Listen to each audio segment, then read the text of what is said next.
Amen. Je vais demander au pasteur Christelle de pouvoir venir pour nous apporter le message de la Sainte Seine. Acclamez pour le Seigneur. Amen.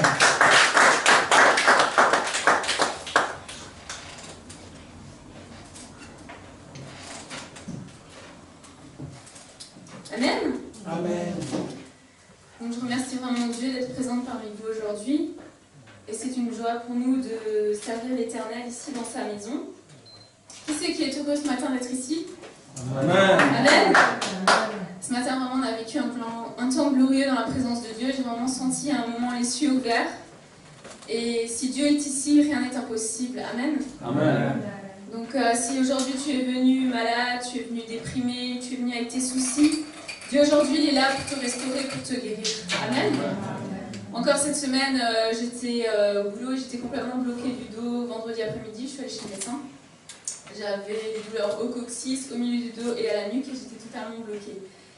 Et je me suis dit, oh là là, j'espère que je ne vais pas être mise en arrêt.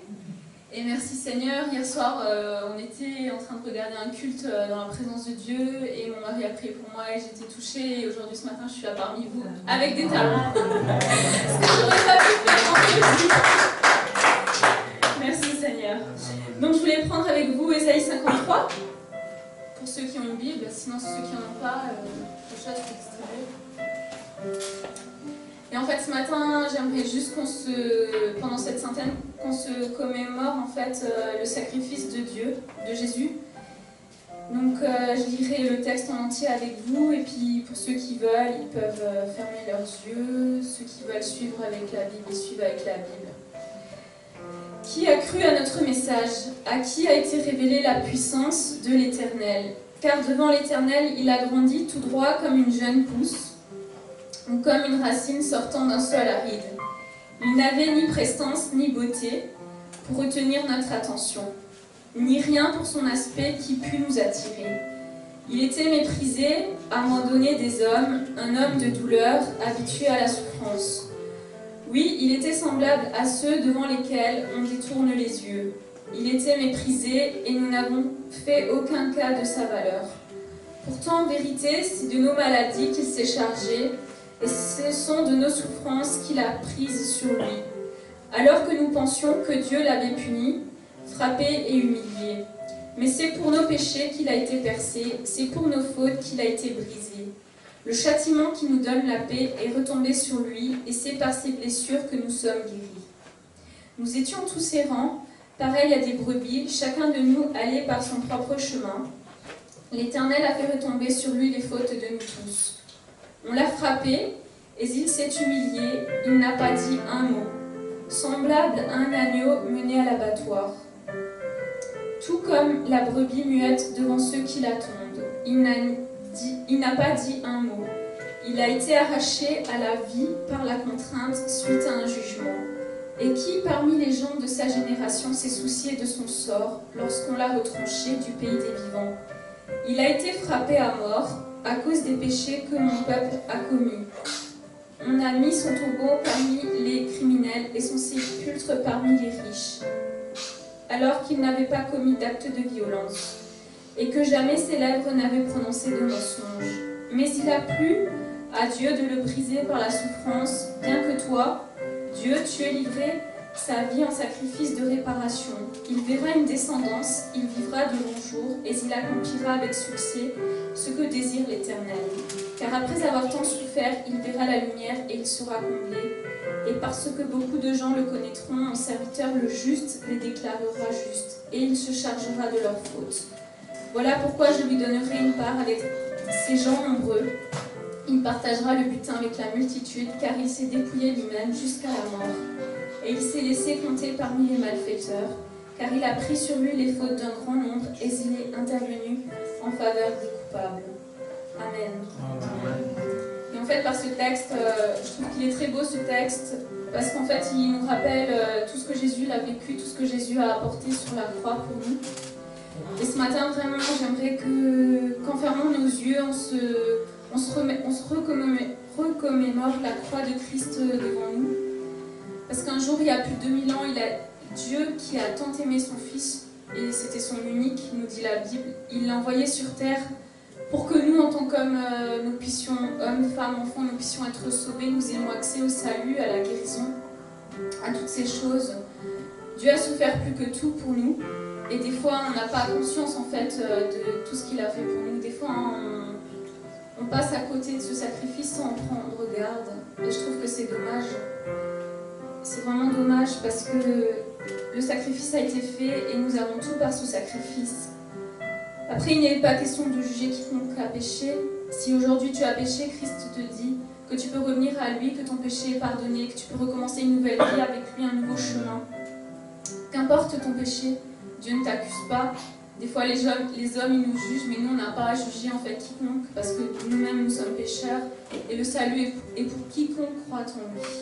Amen.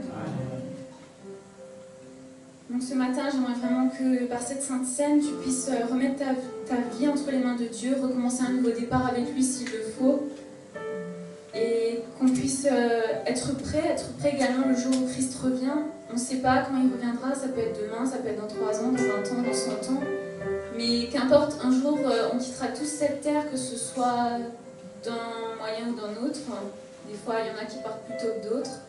Mais je dirais qu'il faut être prêt le jour où on part.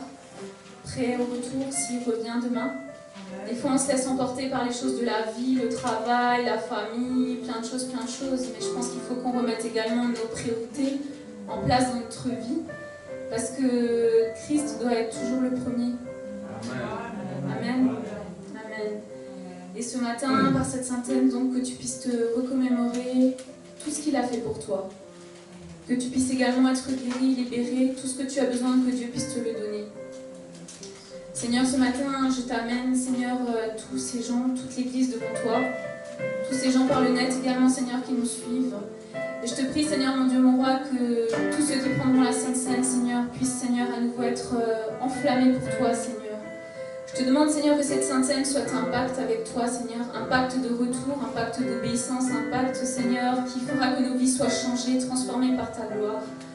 Seigneur, que tous ceux qui ont péché, et si nous avons péché, Seigneur, nous te demandons pardon, Seigneur, car nous savons que nous sommes pécheurs et nous te demandons pardon pour toutes nos fautes et toutes nos erreurs. Ce matin, que ton sang puisse nous laver, nous purifier, Seigneur, et que nous soyons retrouvés justes devant toi. Que Seigneur, si tu reviens demain, cette semaine, dans plusieurs années, Seigneur, que nous soyons trouvés prêts, que nos lampes soient allumées, Seigneur, et que nous puissions être des témoins, témoins pour ta gloire, témoins pour ton retour, Seigneur, et que nous soyons embrasés par ton feu. Nous te remercions, Seigneur, pour tout ce que tu fais, pour tout ce que tu feras dans cette église, Seigneur. Que chaque personne ici présente soit connectée avec toi, connectée avec ton esprit, Seigneur. Aujourd'hui, je relie chaque personne à ton esprit, Seigneur. Relie à toi, Seigneur, dans le ciel. Je te demande, Seigneur, que les cieux soient ouverts, Seigneur, sur cette assemblée. Et que, Seigneur, tous les gens qui étaient là ce matin, Seigneur, puissent être embrasés par toi, embrasés par ton feu, Seigneur. Par la puissance du nom de Jésus. Amen. Amen.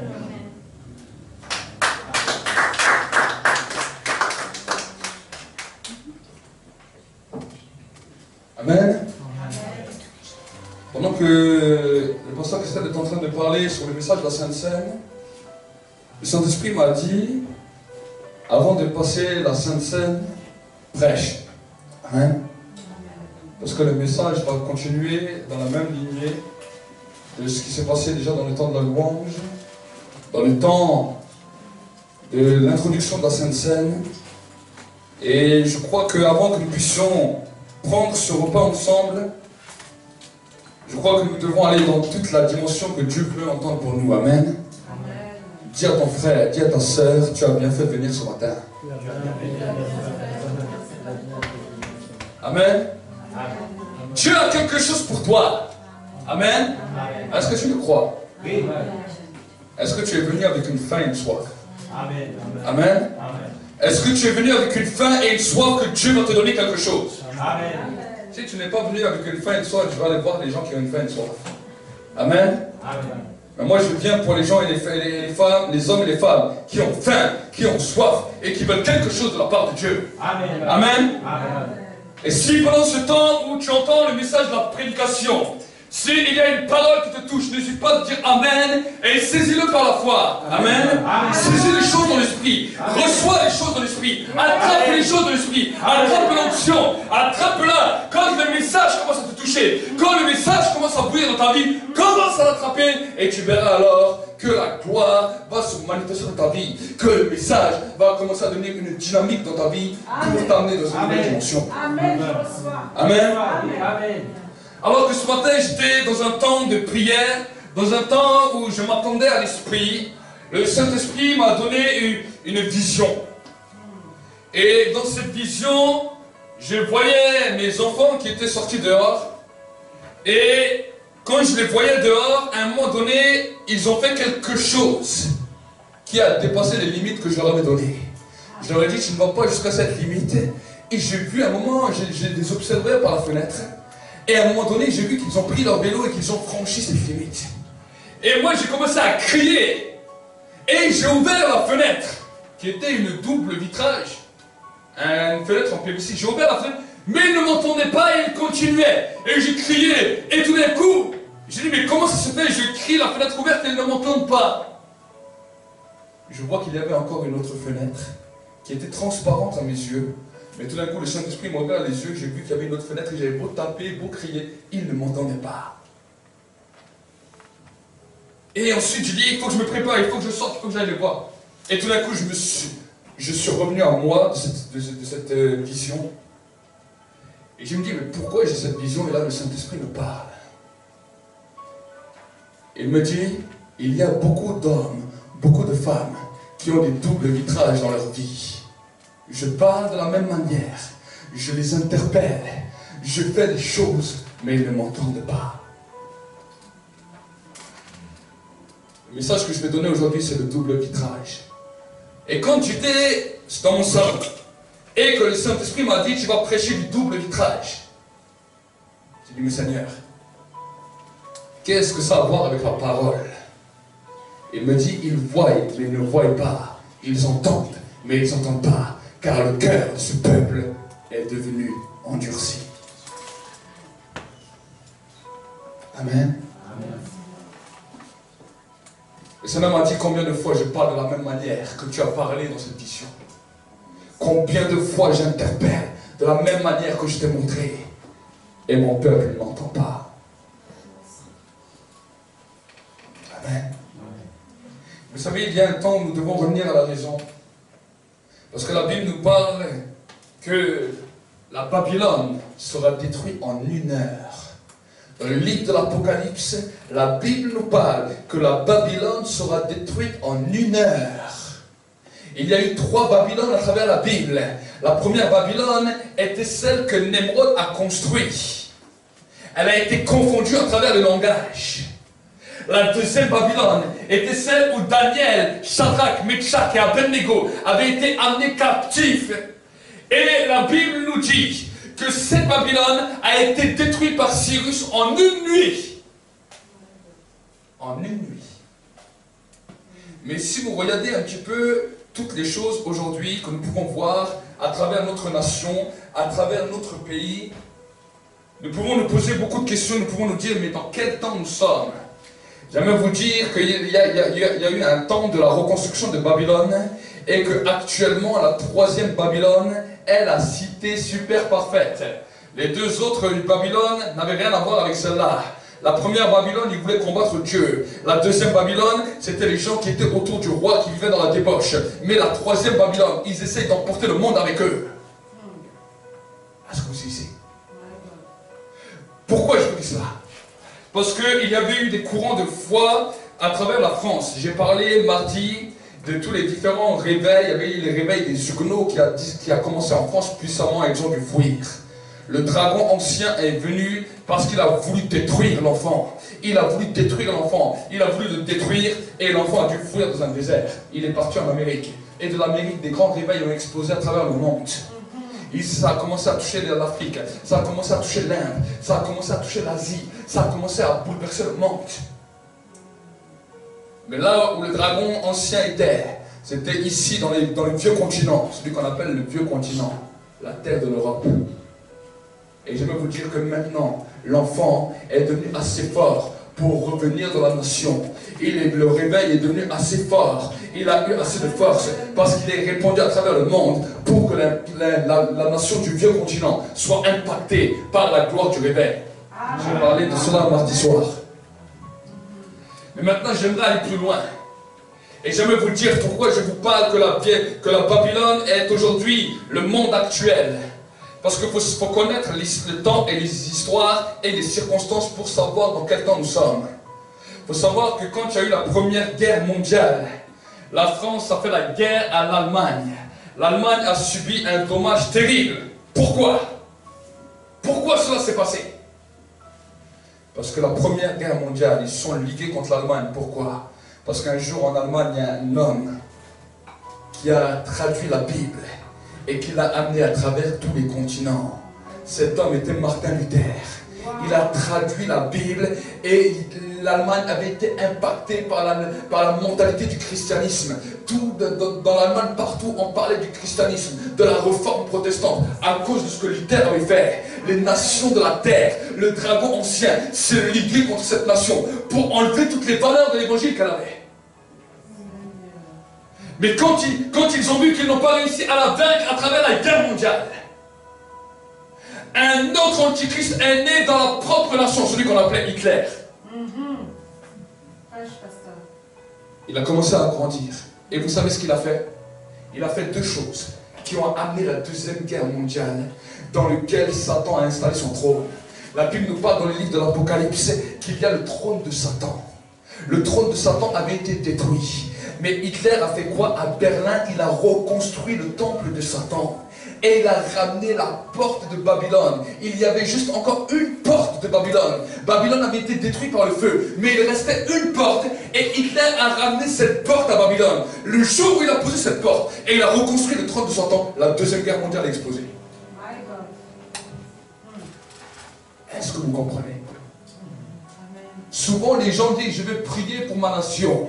Je vais prier pour l'Europe, mais vous ne savez pas ce que l'Europe représente. Vous priez pour quelque chose que vous ne connaissez pas. La Bible nous dit, avant de pouvoir lier un homme fort, il faut le connaître, il faut savoir qui il est. Amen. Amen. Amen. Amen. Amen. Pourquoi je vous dis cela? Parce qu'ils ont voulu reconstruire la Babylone. C'est pour cela que le péché a commencé à évoluer en Europe d'une manière terrible. C'est pour cela que même à Strasbourg, on nous a reconstruit le monument de la première tour de Babel pour nous rappeler. Hitler a ramené la porte de Babylone qui avait été détruite, la deuxième porte. Ils ont rassemblé les trois Babylones pour faire une Babylone. Une cité parfaite où le péché peut découler de partout, où les paroles anti-Dieu, les paroles d'arrogance peuvent venir de partout. Des chanteurs antichrist se sont levés. Des chanteurs de hard rock, des chanteurs de tout genre se sont levés contre Dieu. Amen. Amen. Le plus pire, c'est qu'un jour j'ai entendu un des chanteurs qu'on appelle Marilyn Monroe. Et on m'a traduit ses paroles. Et je voyais des milliers de jeunes qui disaient, nous accueillons le règne de l'Antichrist. Et l'église est en train de dormir. Pourquoi je dis cela? Parce que nous sommes dans un temps où la Bible nous dit que le diable essaie de séduire la terre, et s'il est possible, il va même séduire les élus. Il va travailler. La Bible nous dit, quand le Fils de l'homme reviendra sur la terre, trouvera-t-il la foi en raison des grands nombres de l'iniquité, des progrès de l'iniquité? L'amour du plus grand nombre sera refroidi. Aujourd'hui, le vent de l'esprit est en train de souffler, est en train de rallumer, pour que ceux et celles qui entendent puissent faire demi-tour et puissent dire, je ne peux plus vivre dans les souillures de ce monde, je ne peux plus vivre avec les choses de ce monde, parce que la Bible nous dit que la figure du monde passera et elle sera détruite. Amen. Amen. Yes. Amen. Amen. La figure de ce monde passera, tout ce que ce monde t'offre passera. Si tu t'accroches, tu disparaîtras avec. Si tu lâches, tu vivras. Amen. Amen. Amen. Amen. Dieu veut nous amener dans une nouvelle dimension. Alors peut-être que certains vont dire, mais pasteur, moi je ne pêche pas. Je vis une vie super. Mais pourtant tu as des soucis par-dessus la tête. Pourquoi je te dis ça? La Bible nous dit que les plaisirs du monde, les péchés et les soucis ont la même racine. Ça étouffe la parole et ça la rend infructueuse. Amen. Amen. Certains sont bouffés par le péché, mais d'autres sont bouffés par les soucis, par les peurs, par les angoisses, et les deux choses vous éloignent de Dieu et détruisent votre foi. La Bible nous dira dans le livre de Hébreux 11, la foi est une ferme assurance des choses qu'on espère et une démonstration de celles qu'on ne voit pas. Amen. Amen. Dieu peut te donner toutes sortes de choses.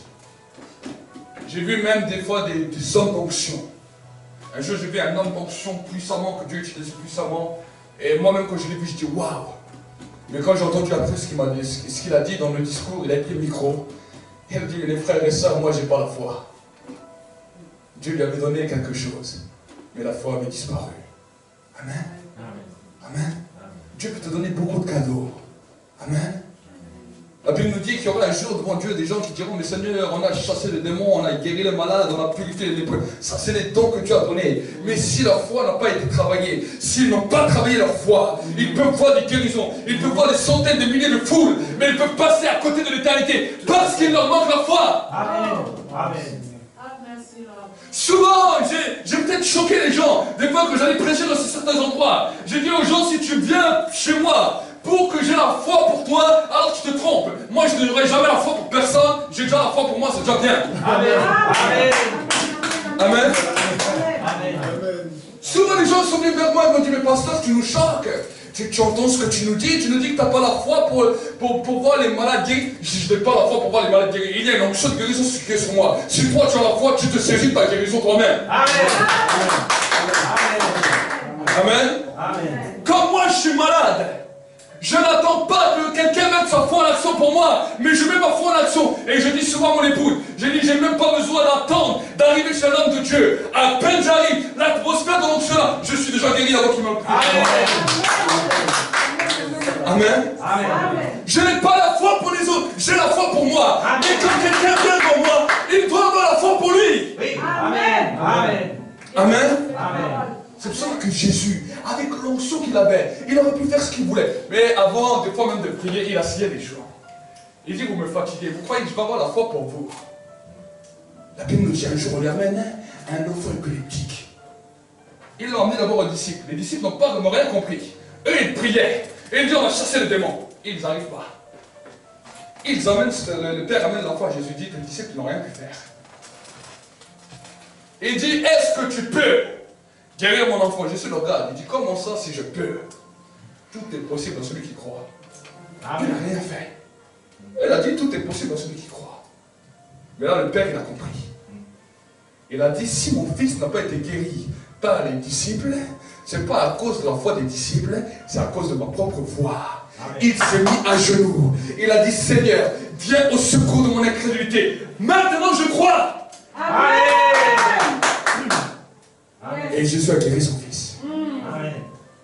Beaucoup de gens courent après des hommes d'onction. Après, ils vont faire des témoignages. Je suis allé voir ces hommes d'onction, je n'ai pas été guéri. C'est n'importe quoi. C'est des bêtises. On voit leurs vidéos. Quand je viens chez eux, je n'ai pas été guéri. C'est ton incrédulité qui t'a laissé dans la mort. Amen. C'est l'onction qui ne t'a pas guéri. C'est l'incrédulité qui t'a laissé dans la mort. Amen. Amen. Amen. C'est pour cela que des fois certains ministères, ils peuvent aller dans un endroit, la gloire explose. Ils peuvent aller les mêmes ministères, la même onction. Ils vont dans un autre endroit, rien ne se passe. Amen. Ce n'est pas à cause de l'onction, c'est à cause de la foi des gens. Voilà. Amen. Comme le Seigneur à Nazareth. Amen. Amen. Amen. Alors ne t'amuse plus à critiquer les hommes d'onction. Si tu n'en reçois pas, dis Seigneur, c'est moi qui manque de foi. C'est moi qui n'ai pas de foi. C'est ma foi qui est détruite. Et ma foi doit être renouvelée. Ma foi doit être restaurée. Parce que Jésus, quand il viendra, il ne cherchera pas un chrétien évangélique, pentecôtiste, baptiste, anabaptiste, je ne sais pas quoi. Il cherchera des hommes et des femmes de foi. Amen. Amen. Amen. Le diable, ce qu'il est en train de détruire aujourd'hui, il est en train de détruire la foi des hommes et des femmes. Si le péché est en train d'être présenté aux hommes et aux femmes, si le souci, le tracas, c'est pour détruire ta foi. Ne perds pas de cela de but. Quand le diable vient avec le péché, oui, ta chair est en train de te dire, vas-y, j'ai envie, mais dis à ta chair, je ne peux pas t'écouter. Parce qu'il va détruire ma foi. Il va détruire ma foi. Et je veux que ma foi soit ferme. Ferme, résiste, oui. Amen. Tu veux voir un changement dans ta vie. Oui. La Bible nous dit, soumettez-vous à Dieu, résistez au diable, et il va fuir. Amen. Amen. Mon désir, c'est de voir que les croyants soient tellement armés de foi que le diable fuit. Oui, nous avons toutes les armes. Amen. Amen. Oui, pasteur, oui. Dieu n'a rien contre que tu viennes dans une église, mais Dieu a peur que ta foi soit activée. Oui. Amen. Amen. C'est pour cela qu'aujourd'hui, on nous a créé une parole qui caresse nos oreilles. Dieu est amour, Dieu est bonbon, Dieu accepte tout, Dieu pardonne tout, Dieu croit tout, Dieu supporte tout. On nous a créé un évangile à l'eau de rose. Et les chrétiens nous disent, ah, de toute façon, j'ai encore le temps. La mort viendra quand tu t'y attends pas. Amen. Amen. Si la mort vient frapper et que tu n'es pas prêt, tu ne pourras pas lui résister. Oui. La mort frappe, la mort attaque. Elle vient attaquer des fois prématurément. Prématurément. Combien de gens ont été sur un lit d'hôpital? Combien de gens ont été des victimes? Des fois Dieu fait grâce. Mais quand Dieu voit qu'il y a des enfants qui ne veulent pas marcher dans la foi, qui ne veulent pas être droits, à un moment donné, Dieu laisse la mort frapper. Ananias et Saphira, des hommes qui étaient remplis du Saint-Esprit, des hommes qui avaient connu la dimension de l'Esprit, des hommes qui marchaient dans le Saint-Esprit, ont décidé d'un commun accord de mentir. Le Saint-Esprit les a peut-être alertés avant. Il a dit, ne fais pas cela, ça va être dangereux pour toi. Et peut-être Ananias et Saphira, ils ont dit, ah, mais de toute façon, Dieu n'a jamais tué. On est dans le temps de la grâce. Dieu est un temps où il va nous pardonner. Dieu est un temps où il va nous restaurer. Ils sont confrontés à des hommes d'esprit, à des hommes qui marchaient avec le Saint-Esprit. Pas des hommes qui venaient leur caresser les oreilles. Pas des hommes qui disaient, ah, c'est pas grave, si tu as gardé un petit peu d'argent, ah, tu m'as un petit peu arnaqué. Non! Pierre a dit, ce n'est pas un homme que tu as menti, c'est le Saint-Esprit. Pourquoi? Maintenant tu vas mourir. Amen. Il ne faut pas mentir contre le Saint-Esprit. Amen. Ils sont tombés raides morts dans l'église. Raides morts dans l'église. Et la Bible nous dit qu'à partir de ce moment-là, la crainte de l'Éternel a grandi dans l'église. Les gens ont su qu'avec Dieu on ne joue pas. Et je vais vous dire que la phase du réveil qui est en train de se libérer sur la surface de la terre va amener la crainte de Dieu. On va savoir qu'on ne rigole plus avec Dieu. On va savoir qu'on ne rigole plus avec Dieu. Mais qu'on va commencer à mettre nos vies en règle. Qu'on va marcher droit avec Dieu. Parce qu'on va savoir que le Dieu de l'Ancien Testament est le même que celui du Nouveau Testament. Le Dieu qui n'a pas épargné les souverains sacrificateurs dans le temps de la loi est le même qui peut aujourd'hui nous punir sévèrement. Amen. Amen. C'est la parole. Oui. Amen. Résistons. C'est cela que nous devons comprendre. C'est cela que nous devons saisir. Si nous ne comprenons pas cela, nous risquons de passer à côté. Amen. Je me souviens un jour un frère qui est venu, il m'a dit, frère pasteur, je n'arrive pas à arrêter la cigarette. J'ai dit, il n'y a pas de problème, j'ai prié pour toi. Lui il croyait que j'allais lui faire une prière normale. J'ai dit, je lui pose les mains, j'ai dit, Seigneur, traumatise-le. J'ai dit, Seigneur, secoue-le. Il est parti. Et au début, il m'a dit, ah, pasteur, non. Et il est parti chez lui. Et un autre jour, je suis revenu ici, j'ai prêché la parole. Et je prends l'histoire dans la Bible qui dit que Jésus a guéri un paralytique. Et qu'à un moment, le paralytique, quand il vient chez lui, Jésus lui dit, va et ne pêche plus, afin qu'il nous t'arrive quelque chose de pire. Je suis en train de prêcher sur ça.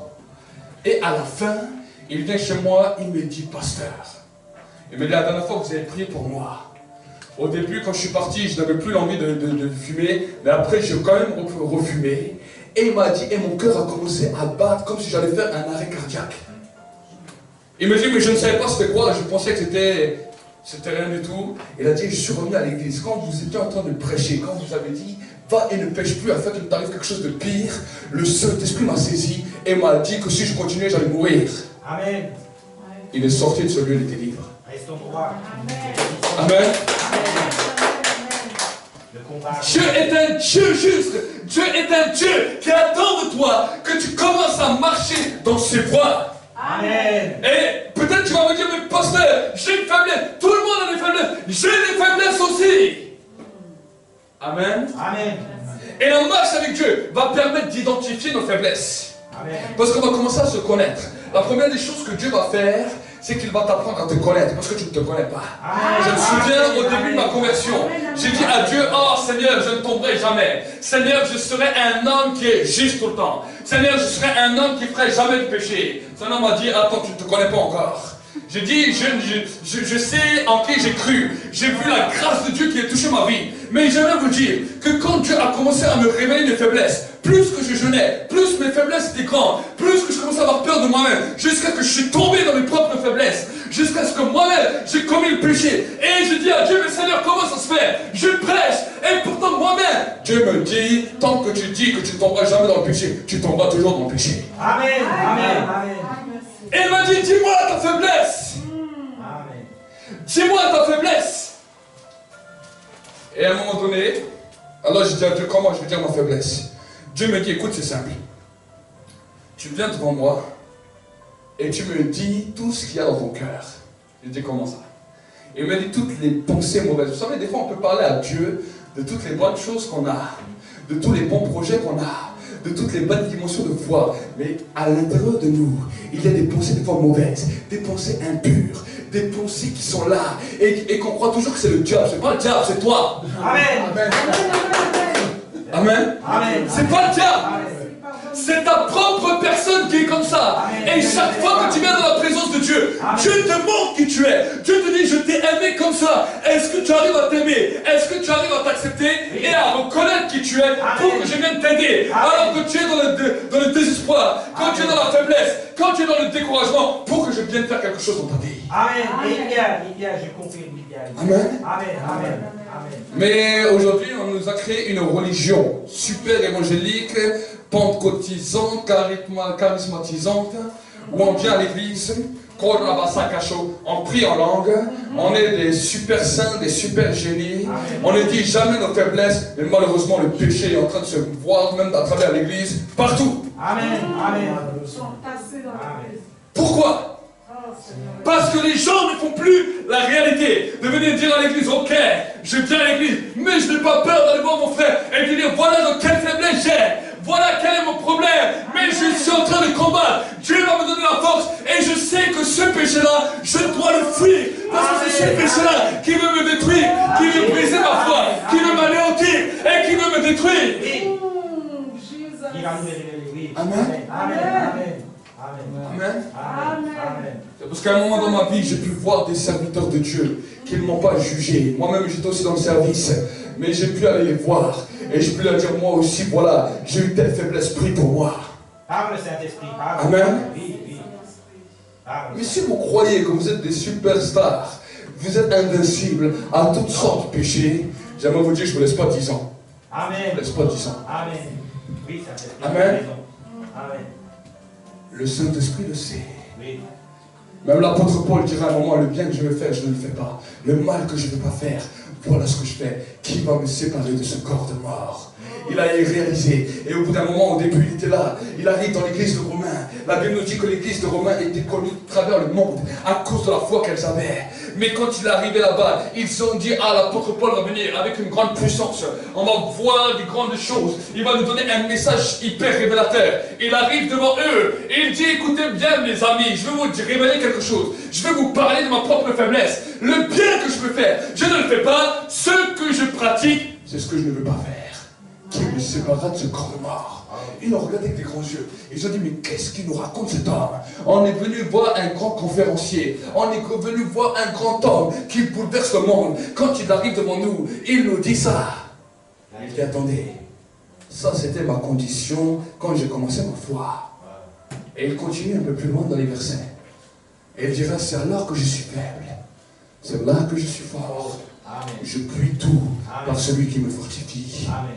Il avait un ami qui était Barnabas. La Bible ne nous dit pas tout ce qui se racontait avec Barnabas. Mais peut-être que quand Paul était faible, il allait voir son ami Barnabas. Et lui dit, Barnabas, là je suis faible. Là j'ai ma faiblesse qui revient. Là j'ai ma chair qui revient. Prie pour moi. Et là Barnabas allait prier sous l'inspiration de l'Esprit. Et là Paul commençait à sentir la force de l'Esprit. Le charisme de l'Esprit revenir. Et là il se sentait plus fort. Amen. Amen. Amen. Merci, pasteur. Merci. Amen. Amen. Amen. N'ayez pas peur. Vous savez, les gens ont tellement peur. Ah, mais sinon on va me critiquer. Sinon on va me donner une mauvaise réputation. Peu importe. Amen. Après, bien sûr, c'est vrai qu'il ne faut pas aller parler à tout et n'importe qui. Mais demande à Dieu qui te révèle des hommes, des femmes de confiance qui vont bouleverser ta vie, qui vont t'aider là où tu es faible. Parce que la Bible nous dit que nous sommes un corps. Amen. Amen. Amen. Amen. Amen. Amen. Le couple doit agir comme cela aussi. Dans le couple, un est plus fort dans certains points, l'autre est plus faible dans certains points. Alors ensemble, vous allez vous entraider pour que les forces de l'autre deviennent la force de celui qui est faible et que la faiblesse de l'autre devienne une force à celui qui est fort. Amen. Amen. Amen. Amen. Amen. C'est quelque chose que nous devons commencer à comprendre. L'homme, la femme qui est à côté de toi n'est pas ton ennemi, mais est ton aide. La Bible nous dit que Adam, quand Dieu a parlé à Adam, il lui a dit, je vais te donner une aide semblable. Amen. Amen. Amen. Amen. Ton frère n'est pas ton ennemi. Ton frère est ton aide. Amen. Amen. Ta soeur, Timéo, ta soeur n'est pas ton ennemi. Mais ta soeur, c'est ton aide. Amen. Amen. En tant que frère et soeur, c'est pareil. En tant que frère, Manassé Joshua, en tant que frère et soeur, vous êtes plusieurs frères et sœurs. C'est la même chose. Si Dieu t'a amené dans une famille, des fois tu dis, ah mais pourquoi lui n'est pas comme moi? Et pourquoi il n'est peut-être pas aussi intelligent que moi? Et pourquoi peut-être lui il est plus intelligent que moi, ou moi je suis plus bête que lui? S'il t'a donné quelque chose de plus, s'il a donné quelque chose de plus à ton frère ou à ta soeur, écoutez bien les enfants, c'est pas pour vous détruire. C'est parce qu'il avait peut-être besoin d'une aide. Amen. Amen.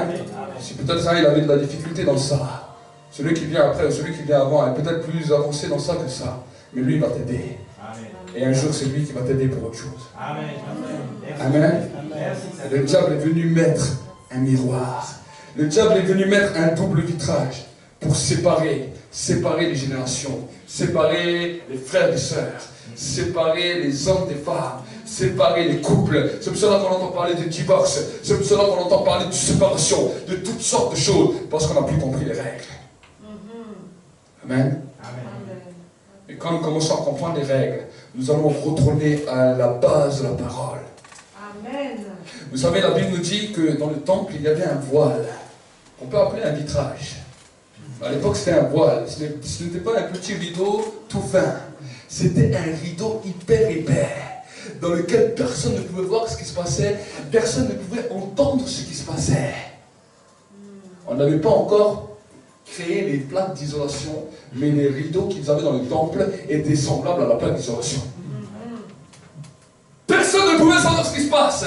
Au contraire, on a mis des grosses cloches au sacrificateur, et quand tu marchais, on entendait cling, cling, mais personne n'entendait ce qu'il disait ou ce que Dieu disait.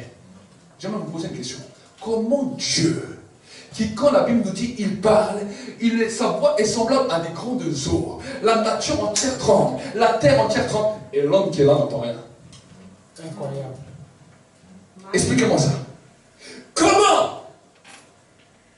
J'aimerais vous le dire. À cause du mur, à cause du vitrage d'incrédulité qui est dans ta vie. Il y avait un mur. Et la Bible nous dit que quand Jésus est mort, ce mur a été brisé. Ce voile a été détruit, a été déchiré. Merci Seigneur. Amen. Mais quand Jésus est allé dans le tombeau, les hommes ont voulu remettre. Ils ont mis une grosse pierre devant. Ils ont dit enfin, maintenant on met la pierre pour que la voix de Dieu ne se retentisse plus jamais, pour que la parole de Dieu ne puisse plus jamais entendre. Et nos cœurs seront comme cette pierre. Mais la Bible nous dit qu'un ange est venu et a bouleversé la pierre. L'ange qui est venu, l'ange qui est là ce matin pour toi, c'est le message, le porteur de la parole de Dieu, qui est l'ange qui vient bouleverser ton cœur, qui vient enlever la pierre du cœur, pour que tu sois une personne nouvelle. Amen. Merci Saint-Esprit. La Bible nous dit que la parole est comme le marteau qui brise le roc.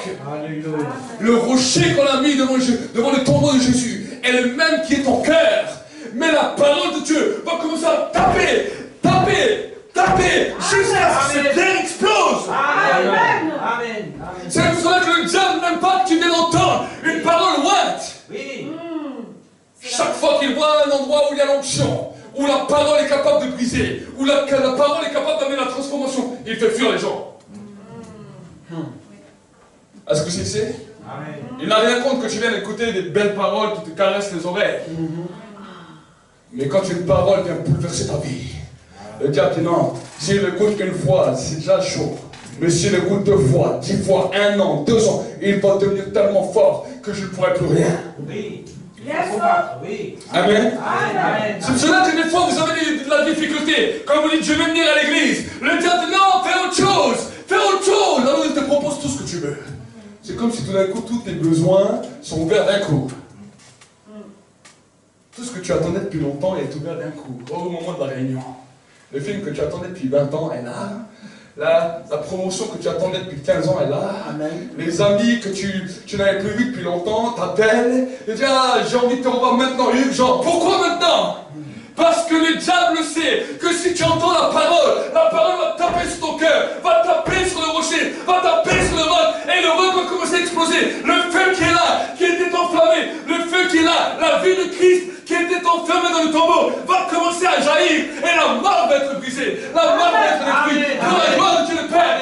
Gloire au feu, gloire au feu. Amen, amen, alléluia, Amen. Merci Seigneur. Amen. On a voulu enfermer la vie de Jésus. On a voulu cacher la vie de Jésus. Mais la Bible nous dit que la mort n'a pas pu le retenir. La mort n'a pas pu le retenir. La mort n'a pas pu le retenir. Amen. La lumière a vaincu les ténèbres. Amen. Mais combien de fois nous-mêmes, par nos propres raisonnements, nous avons redressé ce mur? Pourquoi je vous dis cela? Parce que la Bible nous dit que nous sommes le temple du Saint-Esprit. La Bible nous dit que dans le temple, quand vous regardez le temple, il y avait le parvis, il y avait le lieu saint, et il y avait le lieu très saint. De la même manière que le temple était constitué comme ça, ton corps est fait d'un corps, d'une âme et d'un esprit. Le corps, c'est l'enveloppe charnelle, ce qu'on appelle le parvis. Le psalmiste David dirait, j'entre dans tes portes, j'entre dans tes parvis avec la louange. Qu'est-ce que c'est la louange? La louange n'est pas là seulement pour Dieu, mais la louange est aussi là pour ton âme. Est-ce que vous savez? Quand tu donnes la louange à Dieu, c'est pas simplement pour Dieu, c'est pour ton âme. Parce que Dieu sait déjà qui il est. Qu'est-ce que c'est la louange? Qu'est-ce que c'est la différence entre la louange et l'adoration? La louange, c'est quand tu parles des merveilles de Dieu. L'adoration, c'est quand tu parles à Dieu. Dieu n'a pas besoin que tu dises qui il est, parce que lui, il sait déjà qui il est.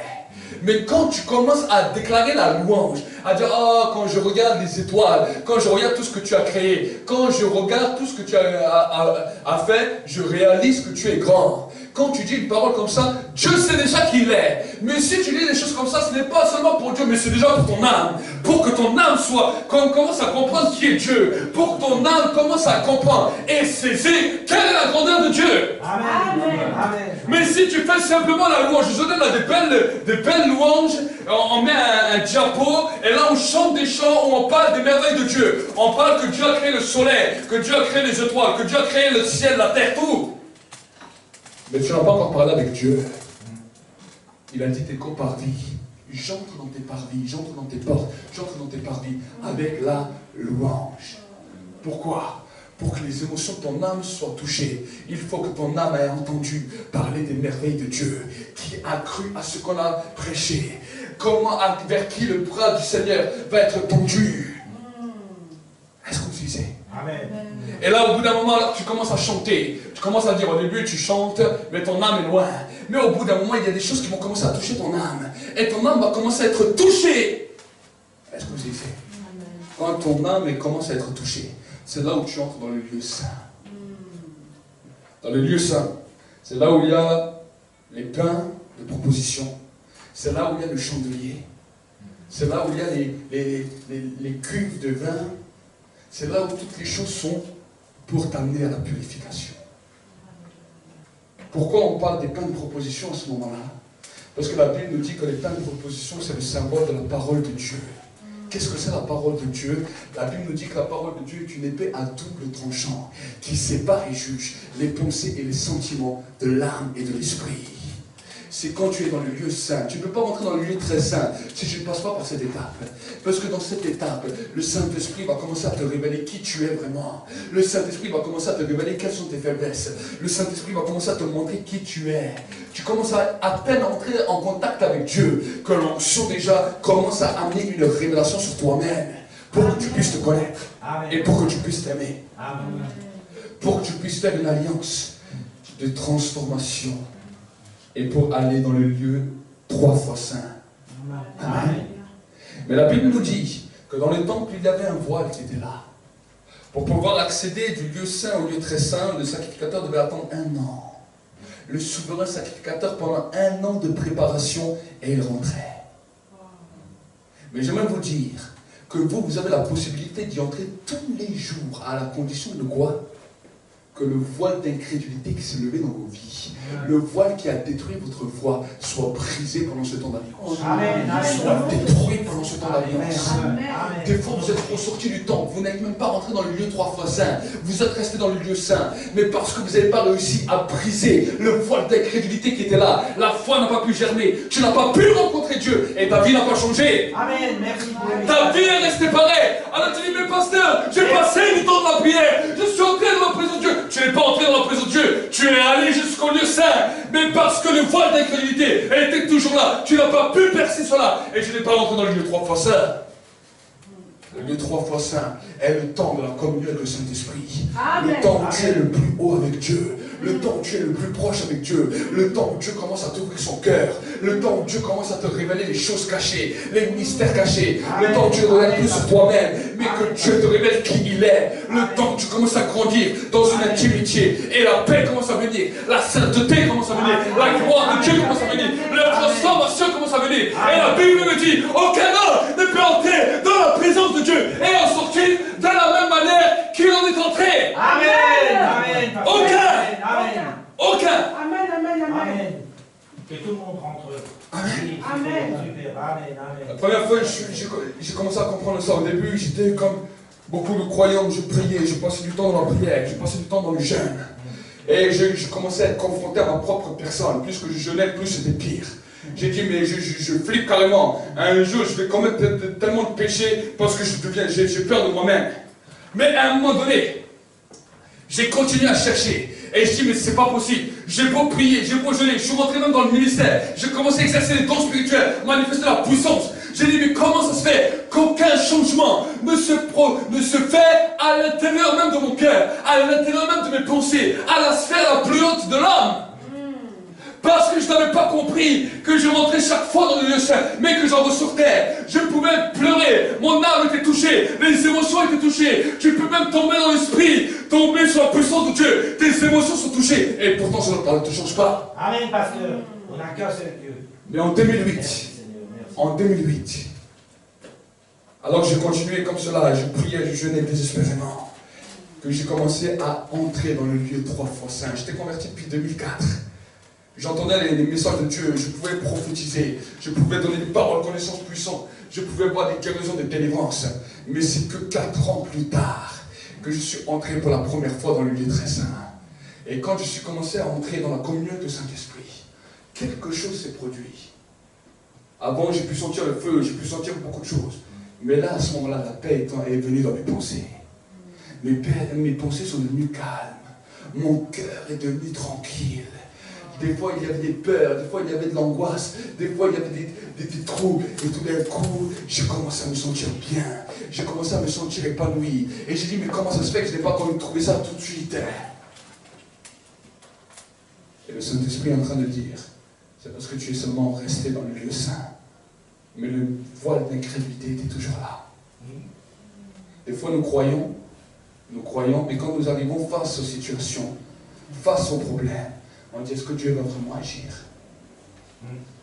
On a des fois des pensées qui passent comme ça. On dit, est-ce que Dieu va le faire? Et on a une peur. Et on dit, oui, Dieu va le faire. On dit oui par religion, mais pas par conviction. Amen. Et la Bible nous dit que tout ce qui n'est pas conviction est péché. Amen. Chaque fois que tu dis oui, Dieu va le faire, mais que tu n'y crois pas, alors la parole est un mensonge. Alors dis à Dieu, Seigneur, c'est vrai que je ne crois pas. Souvent je ne connais pas, j'ai appris cela. Quand je suis rentré dans la présence de Dieu, dans le Saint-Esprit, je dis, Seigneur, c'est vrai, c'est bien ce qu'on me dit, c'est bien tout ce qu'on me raconte, mais moi je n'y crois pas vraiment. Même des fois des prophéties qu'on m'a données à mon sujet. Je dis à Dieu, Seigneur, je n'y crois pas. Pardonne-moi et aide-moi à y croire. Amen. Amen. Amen. Parce que j'ai compris que chaque fois que je disais Amen, Amen, et que j'avais seulement la peur et que je m'accrochais, parce que je disais, ah, mais de toute façon, c'est telle personne qui l'a dit, ah, cette personne, ah, il est vraiment loin, hein. Il est vraiment connu. Hein. Ah non, non, c'est lui. Je m'en fous, même si une personne n'est pas loin, même si une personne n'est pas connue, il me donne une parole de Dieu, et que je sais que ça vient de Dieu, je ne peux plus me mettre en doute, même si c'est un enfant qui me le dit. Amen. Amen.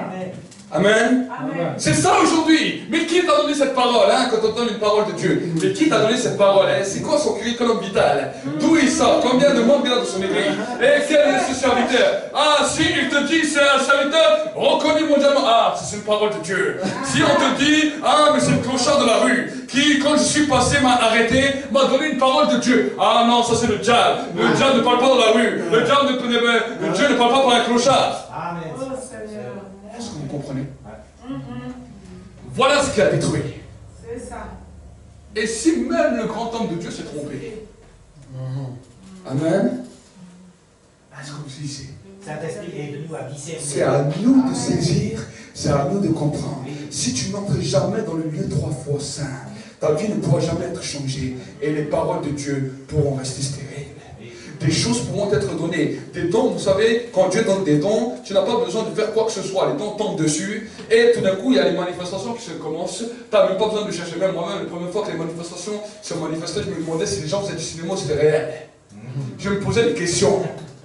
Je me souviens, au début, les premières délivrances, quand les gens, les yeux se revulsaient, ils commençaient à m'insulter de tous les sens. Je dis, mais qu'est-ce que j'ai fait à cette personne pour qu'elle m'insulte comme ça? Je me posais moi-même des questions. Je me souviens le jour où Dieu a libéré les fleuves d'eau vive sur ma vie. Et que quand j'ai commencé à aller dehors dans la rue, j'ai commencé à parler aux gens, j'ai vu les gens pleurer. Moi, je voulais rigoler. Je dis, mais pourquoi ils pleurent? Qu'est-ce qui leur arrive? Alors, une fois, j'ai souri. Deuxième fois, je dis, oh purée, ça marche tout le temps. Qu'est-ce que c'est que ça? Je voyais les gens qui pleuraient. Moi, ça me faisait rire. Je ne comprenais pas. Je dis, mais comment ça se fait que les gens pleurent? Pourquoi dès que je parle, les gens pleurent? Qu'est-ce que j'aurais dit que les gens pleurent? Ça, ce sont les dons. Amen. Mais les dons ne montrent pas la transformation. Beaucoup de gens peuvent avoir beaucoup de dons, peuvent avoir beaucoup de charisme. Merci Seigneur, parce que l'Église en a besoin. Amen. Amen. Mais combien d'hommes, combien de femmes ont péri sans voir de transformation? Combien de cimetières sont remplis de rêves? Combien de cimetières sont remplis d'hommes et de femmes qui n'ont jamais connu de transformation? Amen, Seigneur. Amen. Merci, Saint-Esprit. Amen. Amen. Dieu veut t'amener dans un niveau de transformation. Et pour que tu puisses y accéder, tu as besoin, dans le lieu saint, de pouvoir reconnaître tes faiblesses. Le voile d'incrédulité va se briser à une condition. Si tu reconnais tes faiblesses.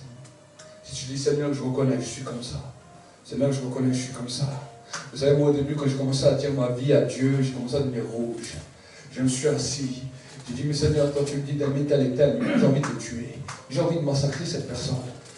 J'ai commencé à être vrai avec Dieu. Au début, je n'étais pas vrai. Je disais, ah Seigneur, je l'ai béni, je l'ai béni, je l'ai béni. Plus que je disais, je l'ai béni, plus la haine montait. C'est l'hypocrisie, ça. Amen, c'est vrai. Plus que je disais à Dieu, oh, Seigneur, je me souviens au début de ma foi, Seigneur, je vais sortir aujourd'hui, je ne commettrai aucun péché, je faisais que les péchés. Ah, je ne comprenais pas. Un jour, j'ai compris, je dis, Seigneur, j'ai cette faiblesse, ne me soumets pas à la tentation, mais délivre-moi du mal. Amen. Et aujourd'hui encore même dans le ministère, je dis, Seigneur, j'ai telle faiblesse, je connais mes faiblesses, je sais dans quoi je suis faible, mais Seigneur, donne-moi la force, et ne me soumets pas à la tentation, mais délivre-moi du mal. Amen. Et là, tout d'un coup, je parle, je sors de chez moi, et je vois les faiblesses que j'avais avant, mais tout d'un coup, je vois que ces faiblesses ne sont plus des faiblesses, mais que je suis devenu fort, parce que j'ai su reconnaître cela dans le lieu saint. Le voile d'incrédulité s'est déchiré, quelque chose s'est passé, je suis entré dans une période de transition, dans le lieu 3 fois saint. Amen. Le voile d'incrédulité doit être déchiré tous les jours. Le voile de séparation doit être déchiré tous les jours. Pourquoi je vous dis cela? Parce que dans le lieu 3 fois saint, c'est l'endroit de ton esprit. Et la Bible nous dit que la parole sépare et juge les pensées et les sentiments de l'âme et de l'esprit. Les pensées de ta faiblesse, les émotions de ta faiblesse se trouvent dans l'âme. Et dans ton esprit, il y a la force. Mais la parole de Dieu doit amener la transition. Et comment la parole de Dieu amène la transition? En fonction de ton acceptation. Amen, pasteur. Si tu n'acceptes pas, tu peux venir dans ce temps. Tu peux même avoir lu la parole, mais tu es derrière cette vitre où Dieu parle, et tu n'entends pas. Ou Dieu t'appelle et tu ne vois pas. Ou tu vois même Dieu, mais tu n'arrives pas à le voir.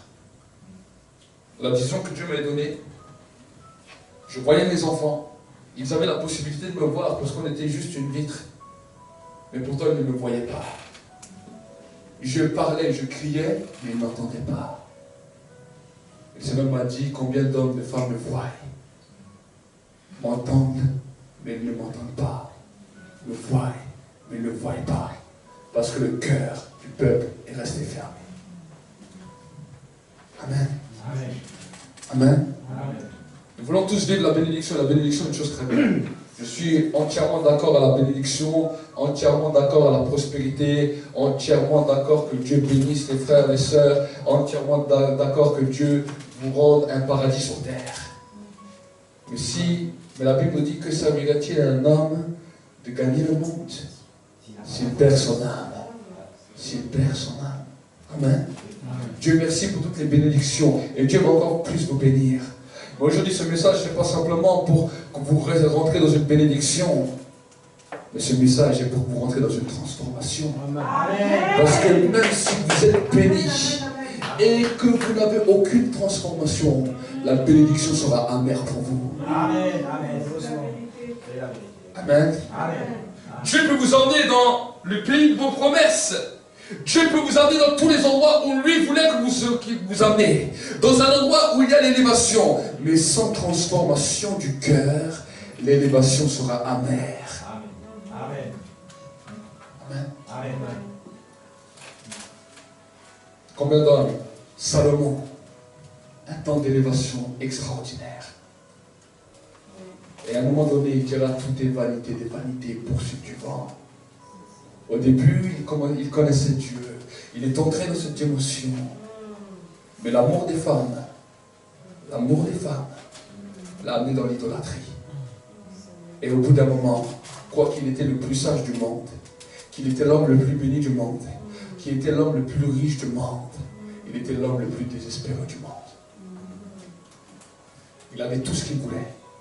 Tout. Et pourtant, il manquait une chose. Le manteau de la transformation. Amen. Amen. David l'a compris. David a aussi fait des erreurs. Il a eu des moments où il était fort, des moments où il n'était pas. Mais à un moment, il est revenu. Il est revenu.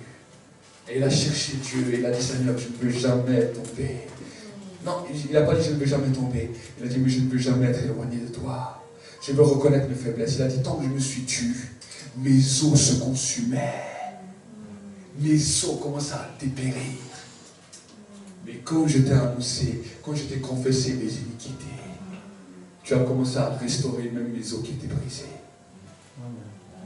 Amen. Même mes os qui étaient brisés, tu les as restaurés. Tu as peut-être des os qui ont été brisés dans ta vie. À cause des fois du désespoir, à cause du souci, à cause du péché. Des os ont été détruits, des os ont été brisés. Mais tant que tu te tais, tu continueras à te consumer. Et ces choses continueront à te détruire. Et quand tu commences à ouvrir ta bouche et dire, Seigneur, je te confesse mes fautes, je te confesse mes transgressions, je ne t'ai pas caché mon iniquité. David pouvait dire à un moment, je ne t'ai pas caché mon iniquité, je ne t'ai pas caché mes fautes, je ne t'ai pas caché ma transgression. Amen. C'est ça qui a fait de lui un homme selon le cœur de Dieu. Salomon n'a rien dit de tout ça. Salomon continuait normal, même le prophète vient lui prophétiser, lui continue normal. Il continue normal. Et la Bible nous dit que chaque fois qu'un roi revenait, la Bible nous dit, il a marché selon les cœurs de son père, sur les traces de son père David. Même si c'était 5 générations après, même si c'était 10 générations après, chaque fois qu'il revenait de ses mauvaises voies, on dit qu'il a marché sur les traces de son père David. David est devenu une référence. Amen. David est devenu une référence. Judas marchait avec Jésus. Judas chassait les démons. Judas priait pour les malades étaient guéris. La Bible nous dit que tous les 12 disciples avaient le même succès. La Bible ne dit pas que Pierre avait plus de succès qu'eux, mais tous Et peut-être que même Judas lui a confié la caisse. Parce qu'il avait peut-être même plus de résultats que les autres. On a dit, ah, cet homme est quelqu'un de confiance. Parce qu'on la regarde, il a dit, ah, regardez comme il chasse bien les démons. Regardez comme il sait bien parler. Parce que quand il allait parler au souverain sacrificateur, il avait une telle aisance qu'ils l'ont écouté. Pierre, on n'a même pas voulu l'écouter. Pierre, on dit, c'est une grosse brute. Qu'est-ce qu'il veut celui-là? Mais Judas savait parler. Il savait négocier l'argent. Il savait négocier plein de choses. Et pourtant, même qu'il était à côté de Christ, aucune transformation ne s'est passée chez lui. Il fut le premier des traîtres. Et la Bible nous dit que Jésus l'a même comparé à un démon. Il a dit, vous êtes tous mes serviteurs, mais pourtant l'un de vous est un démon. Est-ce que vous savez? Il dit, l'un de vous est un démon. Ça veut dire quoi?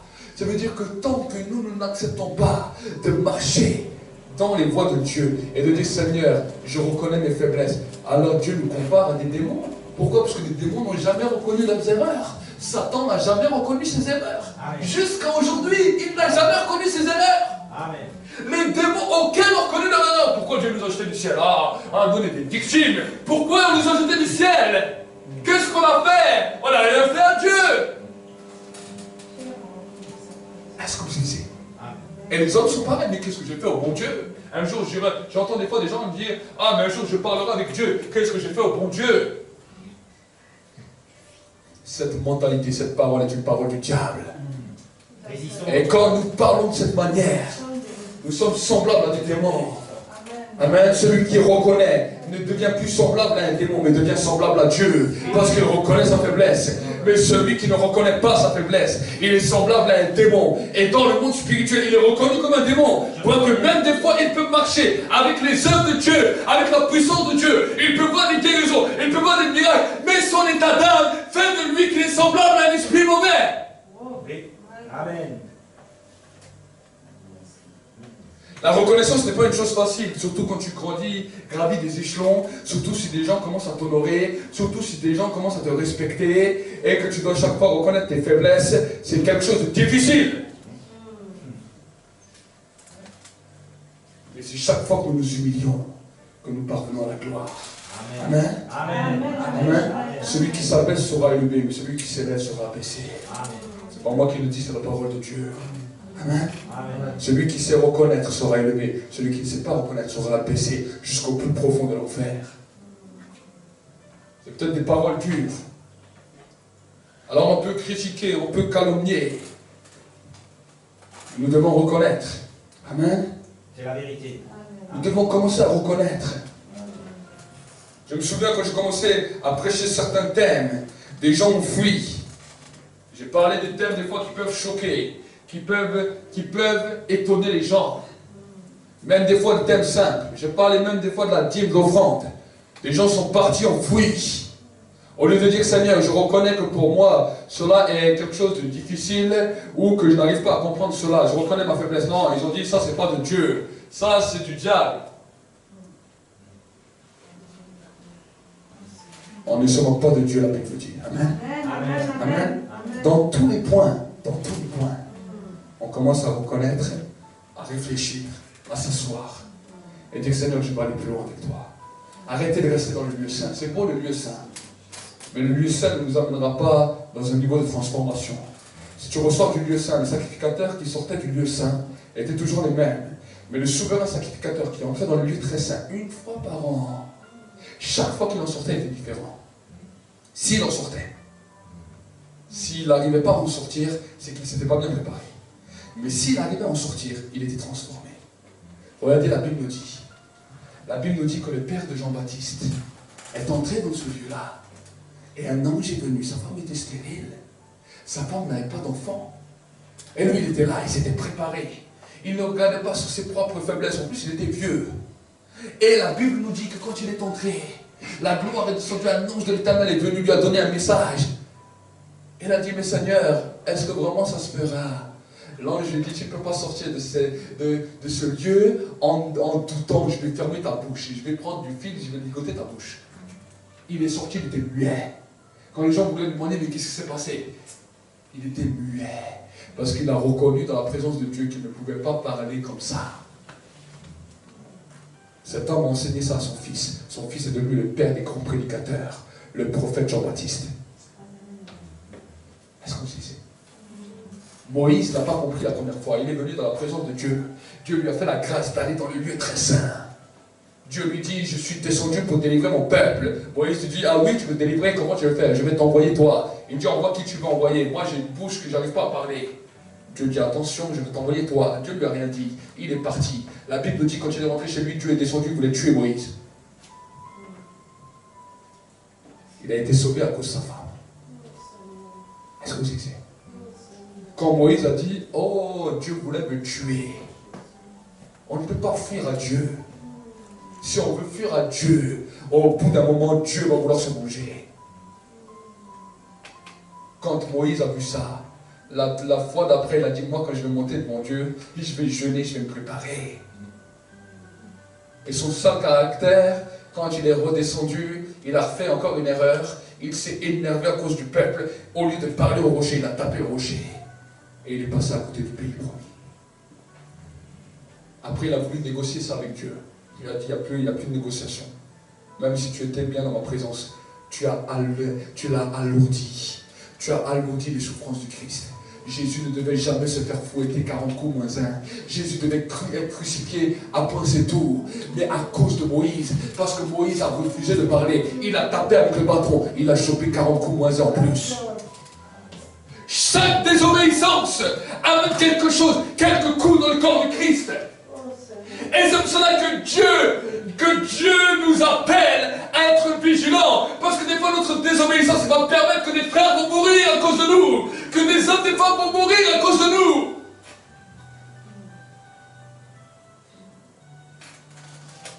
Nous avons une responsabilité. Chaque fois qu'une armée part en guerre, si un soldat fait n'importe quoi, peut-être d'autres soldats risquent d'être tués.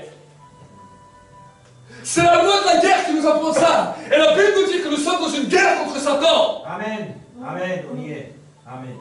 Combien de fois les généraux de Dieu sont tombés à cause des critiques, à cause des calomnies. On a commencé à les calomnier, on a commencé à parler mal d'eux. Eux, ils travaillaient, eux, ils avançaient. Mais à un moment donné, les propres soldats, les propres ouvriers qui étaient avec eux ont commencé à leur tirer dessus.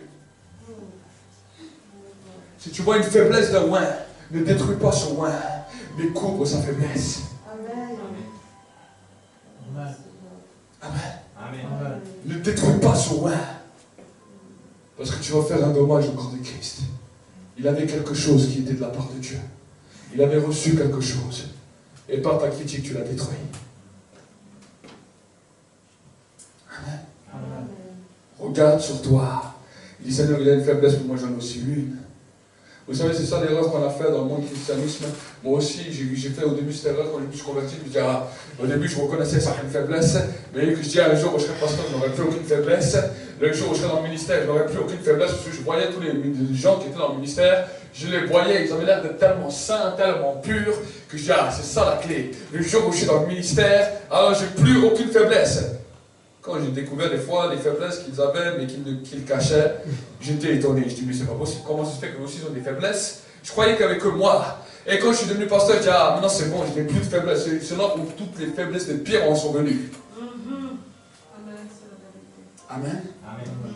Mais on est devenus des bons religieux, des bons pharisiens, comme à l'époque. On montre une belle image, mais en vrai, à l'extérieur, nous sommes des belles pierres tombales, mais à l'intérieur, nous sommes pourris. Amen. Nous avons besoin d'être transformés par l'autorité de la parole. Et j'aimerais t'encourager ensuite quand tu vas prendre cette Sainte Seine. Vous savez, des fois, il y a eu des discours moralisateurs qui nous ont dit, faut pas prendre la Sainte Seine, frère, si tu n'es pas bien en règle avec Dieu, faut pas prendre la Sainte Seine, Dieu va te punir. Mais si tu ne prends pas la Sainte Seine, tu n'es pas en communion avec Christ. Amen. Quand tu prends la Sainte Seine, tu es en communion avec Christ et tu peux régler les choses. Amen. Si toi tu refuses de prendre la Sainte Seine, alors tu n'es pas en communion avec Christ, donc tu es en communion avec qui? Tu es en communion avec Satan. Amen. Amen, pasteur. Oui, merci. Merci. Amen. Amen. Amen. Amen. Amen. C'est pour cela même que j'ai même accepté que même mes enfants prennent la Sainte Seine aussi. J'ai dit, ils font partie aussi du corps de Christ. Amen. Amen. Les enfants ne sont pas à part du corps de Christ. Vos enfants ne sont pas à part du corps de Christ. Des fois dans les églises, on a dit, oh, mais les enfants, non. Pourquoi? Ils font partie du corps de Christ. La Bible nous dit que quand le peuple d'Israël était avec Moïse, le jour où la mort est venue, ils ont tous pris part au pain, les jeunes comme les vieux. Amen.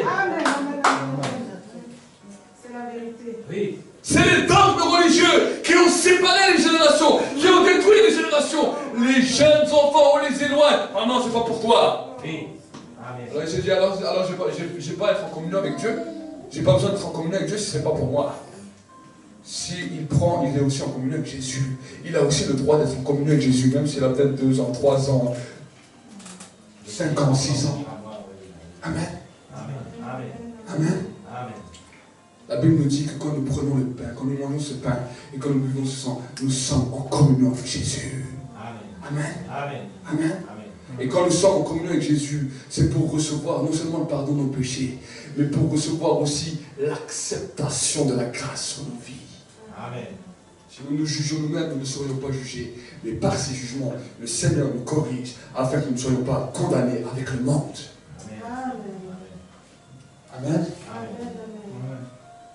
Et je parle aussi aux jeunes enfants, je l'ai dit déjà mardi soir. J'ai dit le diable a attaqué l'église. L'église, vous savez, l'église chrétienne est le seul endroit où on a créé des écoles du dimanche, où on a séparé les générations, les enfants avec les adultes. Vous allez, vous allez à la mosquée, vous allez chez les juifs, vous allez n'importe où, les enfants ils sont avec les parents pendant le temps de la prêche. Ils sont là, ils écoutent. Et quand ils grandissent, cela est imprégné en eux. Nous avons la grâce d'avoir l'onction. Nous avons la grâce d'avoir le feu. Nous avons la grâce d'avoir le Saint-Esprit. Et on éloigne nos enfants. On dit aux enfants, allez, vous allez à côté. Et ensuite, on veut voir une génération se lever. Ensuite, on veut voir une génération bouleverser Satan. Et on se demande pourquoi nos jeunes quittent les églises. Amen. Merci, Pasteur. Merci, Saint-Esprit. Amen. C'est la vérité. C'est vrai. Amen. Le diable a mis des barrières. Et de tout temps. Amen. Amen. Je l'ai dit déjà mardi. Il y a eu des grands hommes de réveil. Mais malheureusement, des fois, certains hommes de réveil ont fait des erreurs. Luther est venu amener la Bible, mais il était antisémite. Il disait que si les Juifs ont souffert, c'est parce qu'ils ont crucifié Jésus. Alors ils ont créé des choses, ils ont créé des thèmes. L'église catholicisme, à un moment, est tombée dans l'idolâtrie.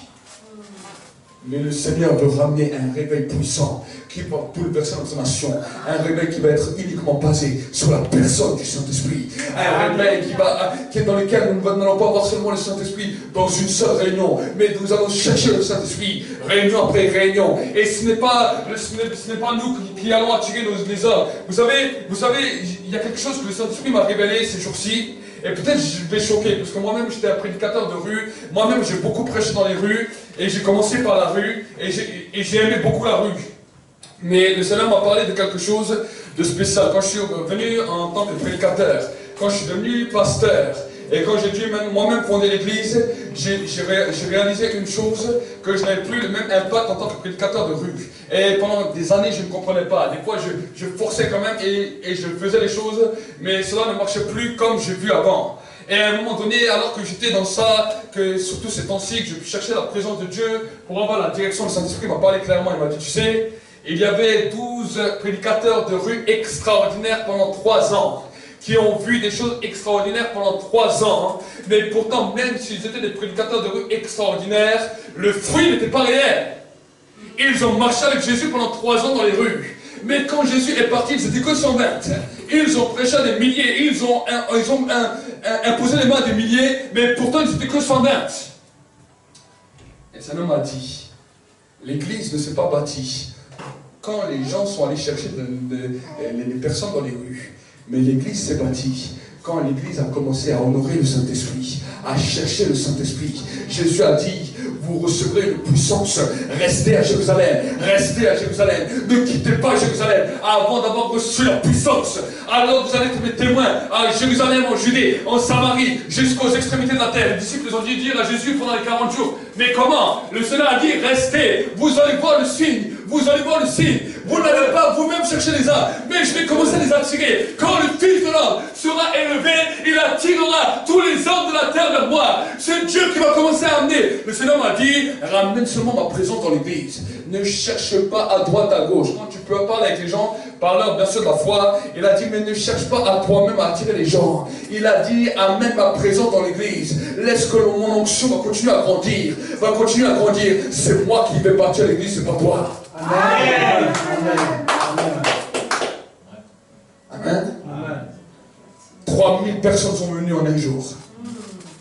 Et l'église a continué à grandir. La Bible nous dit, le Seigneur rajoutait. Amen. Ne voyez pas si on est beaucoup ou pas beaucoup. Mais si tu sais que c'est ta place, viens. Amen. Amen. Si tu me dis, ah mais pasteur, ici c'est pas ma place, alors cherche l'endroit où Dieu te veut. Parce que tu ne seras pas heureux avec nous. Amen. Amen. Moi je ne retiens personne, je n'ai jamais retenu personne. Tous ceux qui me connaissent savent.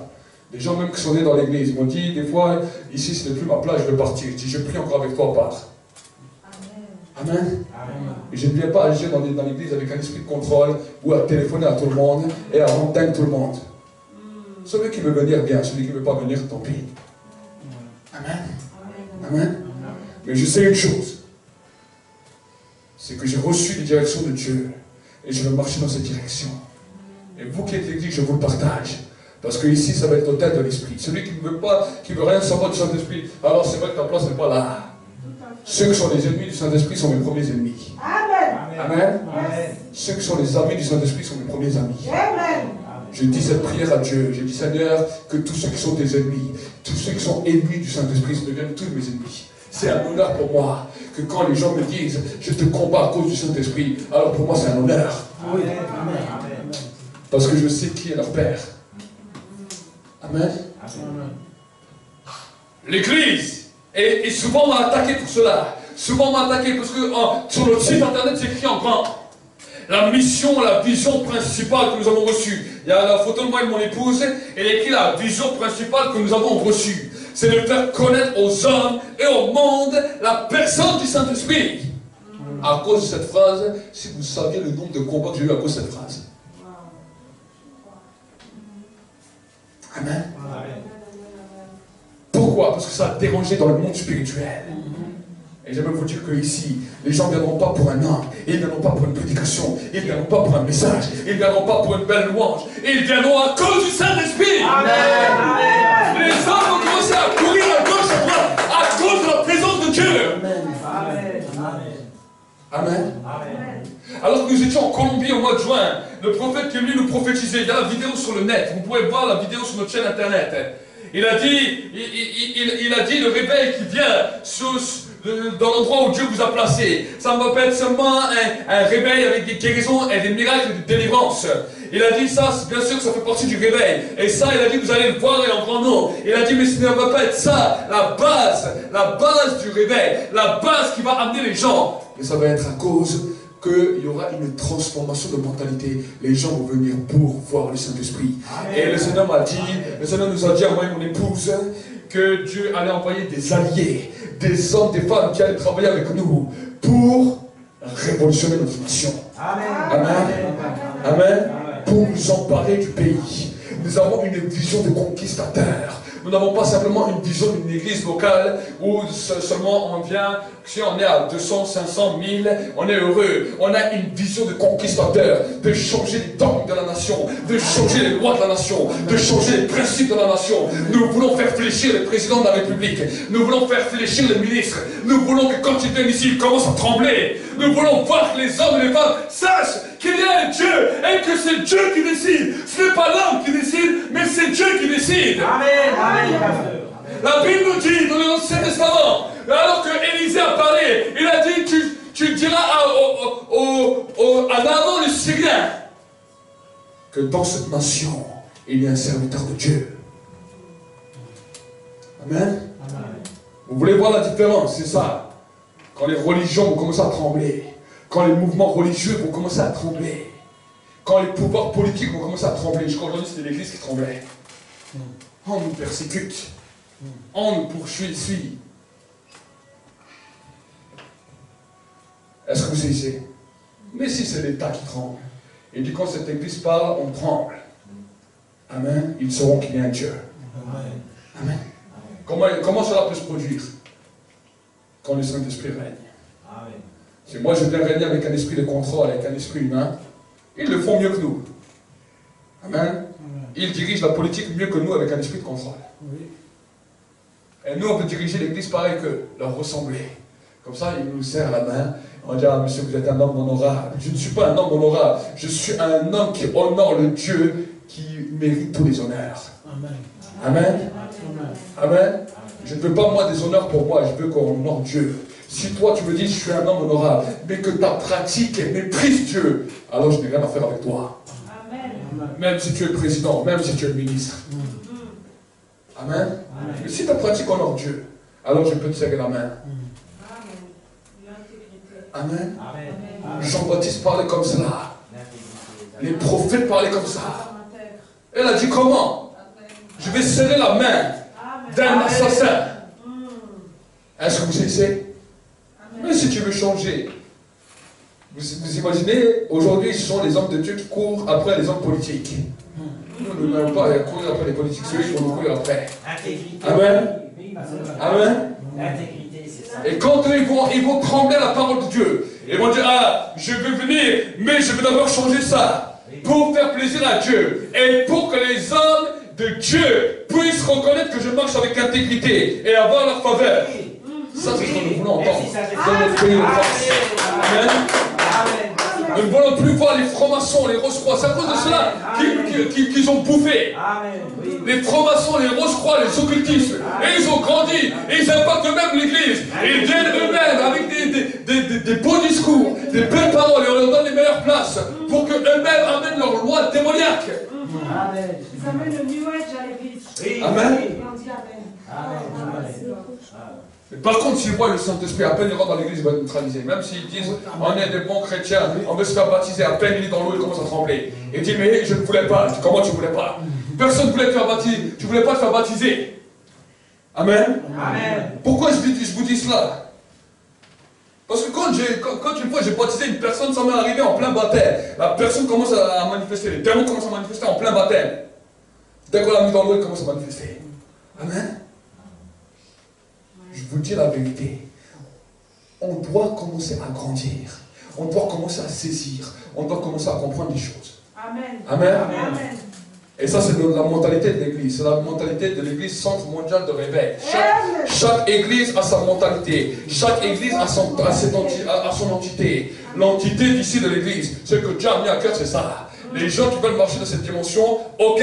Ceux qui me disent, non, pasteur, moi j'ai une autre vision. Je dis, alors trouve ta vision et va t'attacher au ouais que Dieu t'a donné la vision. Ici, nous sommes une équipe spéciale, une mission commando, avec un seul désir, un seul but. Et nous allons y arriver avec les hommes et les femmes qui veulent se lever. Amen. Nous sommes des combattants. Amen. Merci, pasteur. Merci, Saint-Esprit. Amen. Donc aujourd'hui, j'aimerais vous encourager à prier pendant un instant. À passer un temps dans la prière. Et avant qu'une armée se lève au combat, l'armée se tient à genoux. Peut-être pour dire au grand général des armées, Seigneur, je pars en combat, mais tu vois, j'ai peut-être cette blessure, cette faiblesse. Vous savez, en temps de guerre, il y a toujours un infirmier qui vient et qui dit quelles sont tes blessures, dans quel poste tu pourras mieux aller. Certains vont venir, vont dire, mais monsieur l'infirmier, j'ai mal à telle et telle jambe suite à une blessure. Dans le combat, j'ai eu telle et telle blessure, alors on va le mettre à un tel poste. L'autre, ça sera peut-être le bras, l'autre sera peut-être la tête. Et chaque personne dans le corps d'armée va commencer à céder, parce qu'il va dire, ah, celui-là, il a mal à la jambe à cause d'une blessure, aide-le. Il y a peut-être des blessures que tu as eues face peut-être au péché, face aux soucis, face au tracas. C'est l'armée qui se lève. Mais avant que l'armée se lève, parle à celui.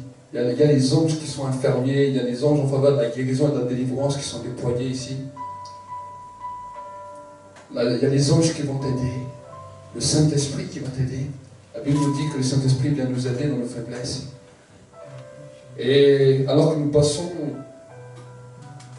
par ce temps du pain et du vin, il faut que le voile se déchire ce matin pour que tu entres dans une transformation et que tu sortes de ce lieu d'une autre manière. Vous aussi qui êtes sur le net, faites cet acte aussi.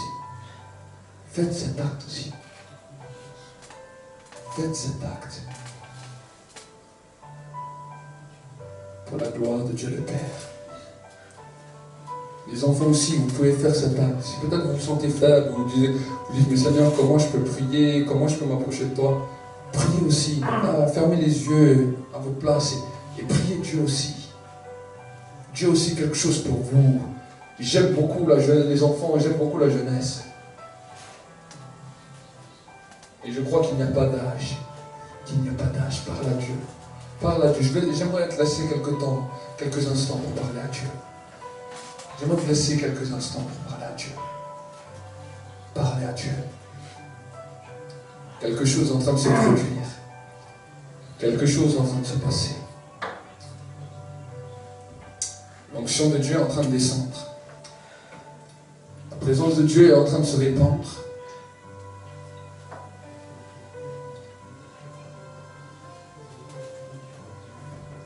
Oh Saint-Esprit, souffle. Souffle. Je ne suis pas ni meilleur que vous. Je ne suis pas plus spécial que vous. Je suis au même rang que vous. Au même rang.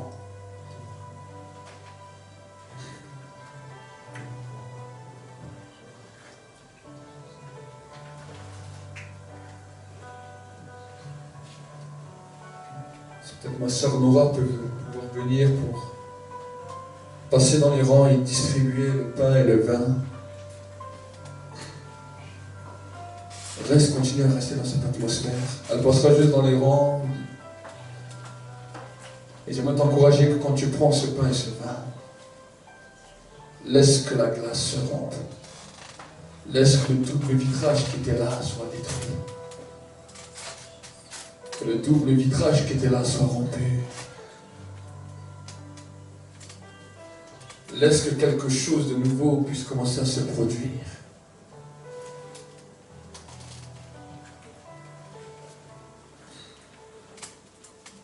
Tu es en communion avec Christ.